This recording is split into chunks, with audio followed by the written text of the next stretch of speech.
Bonsoir Guy Haddad. Bonsoir. Alors vous êtes directeur de la clinique du Rond-Point des Champs-Élysées, spécialiste en médecine esthétique. Vous êtes aussi co-auteur de ce livre Restez jeune aux éditions du Rocher. Alors dans votre livre, vous militez depuis 28 ans pour la médecine esthétique.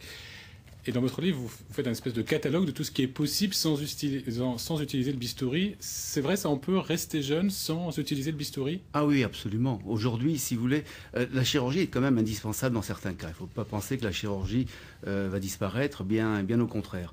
Mais la médecine esthétique vous permet, si vous êtes entre les mains de quelqu'un d'adroit qui a une dextérité relativement poussée et qui possède surtout l'arsenal thérapeutique le plus diversifié, le plus complet et qu'il sait l'utiliser, le manipuler, vous pouvez avoir des résultats relativement rapidement, en moins d'une demi-heure, on va dire, et surtout avec une indisponibilité courte, c'est-à-dire qui va aller au maximum jusqu'à 48 heures ou voire 72 heures maximum. Alors il y a un chapitre entier pour dire que les crèmes anti-rides, ça ne sert à rien.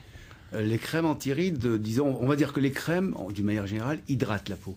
Pour pouvoir être anti-rides, il faut atteindre le derme profond. Or, aucune crème ne peut passer la barrière lipidique, donc c'est on va dire, pratiquement une publicité mensongère. En ce moment, il y a des concurrents pour vous. Ce sont les médecins généralistes qui sont de plus en plus à pratiquer la médecine esthétique. Pour arrondir les fins de mois, ils font des injections, par exemple, de Botox ou du laser.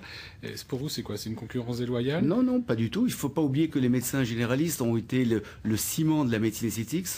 Disons que les médecins généralistes ont été les premiers à croire en la médecine esthétique. Les dermatologues ont commencé à s'intéresser à cette médecine qu'il y a une dizaine d'années. Il faut encadrer les pratiques et contrôler les produits. Ça veut dire que pour l'instant, on fait n'importe quoi? Les produits aujourd'hui sont bien contrôlés. Aujourd'hui, vous avez quand même la FSAPS qui décide quel est le produit qui doit être non pas conseillé, mais imposé par le ministère de la Santé. Donc les produits injectés. Il est clair que si vous êtes dans une clinique, en l'occurrence la clinique du Rond-Point des Champs-Élysées, vous avez des produits qui sont totalement verrouillés. Merci Guy Haddad d'avoir répondu à nos questions.